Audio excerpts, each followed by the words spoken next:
This is James Altucher at the Street.com TV, and I'm here with Jim Cramer. And Jim, I have to say, over the past couple of months, you have convinced me to start looking at the 52-week high list. I know, because it seems seems so frivolous. I know, it seems so frivolous. It seems so non-rigorous. And I fought this for 15 years of my career, just so you know.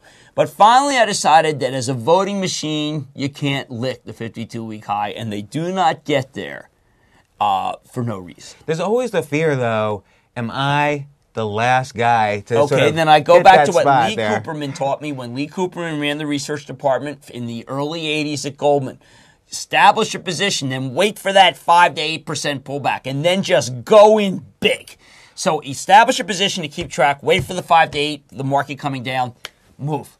Well, so let me ask you about a couple stocks that are on today's 52-week high list. We have Applied Materials, AMAT, trades for 10x cash flows, has double-digit growth, so it's cheap, and it's a 52-week high. I have no catalyst for AMAT other than the fact that this is a company that's very shareholder-friendly that I sense, and I'll be very abject about this, I don't like tech until we get to the summer, I sense is gun-jumping this summer. I mean, I feel like it's a low-risk, medium reward, which is not a bad place to be. AMAT, you mean? Or, yeah, AMAT. Yeah, because it has like $1 billion Oh, cash I mean, and AMAT reminds me of multiple. AMAT reminds me of these companies that are not tech. They're just AMAT reminds me of like a SYY kind, not a CSCO kind. It just generates a lot of cash. It's like a tech utility. Yeah, it is a tech utility. That's very well put. So, like Agilent, which reported this morning. That's interesting. What about coming up with a category of tech utilities? Maybe I really like that idea. I mean, because the utilities did so well. I mean, normally that'd be damning with faint praise, but that's I got a noodle on that. Yeah. All right, another one. Baidu. I know you don't like China so much. Oh, I wish I had done high. Baidu. You know, I just keep thinking that I did China to CHL.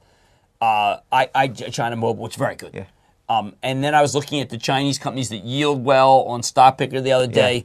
And then I just said, you know what? I'm in Yahoo. I should be in Baidu. Baidu's going higher. I had been worried that the Chinese communists would wake up one day and say, let's shut down the internet. But it's too powerful. Even they can't do it. You know, it's interesting. They're shutting down or they're regulating the mobile internet. Like those China stocks, which I was bullish on, have not been moving that well. Like, you have Kong, Hooray. Right. But Baidu is like unleashed. I think China's proud of it. Like it's beating Google in the biggest country in the world. I think that's a good point, and Baidu should be bought here. And what happens, the great thing about China is you'll have a down 4% day, and that's when everyone freaks out, and that's when you got to buy. Again, establish a position and then wait for it to come down. Don't buy it all at once. It's too volatile. Well, one more 52-week high, Nokia. Just announced they've got higher this is just an anti-Motorola play, and I've watched it and liked it from 18 to 25. Kept wanting to pull the trigger for ActionAlertsPlus.com. Didn't. Just killed me yesterday when I saw it up again. Motorola's falling apart. This was a benign duopoly. Well, actually, it's an oligopoly because of Samsung, but there was a main duopoly between Motorola and Nokia, and Ed Zander has made it so it's just a monopoly. All right, well, Jim Cramer on 52-week highs, and this is James Altucher at the Street.com TV. Thanks a lot.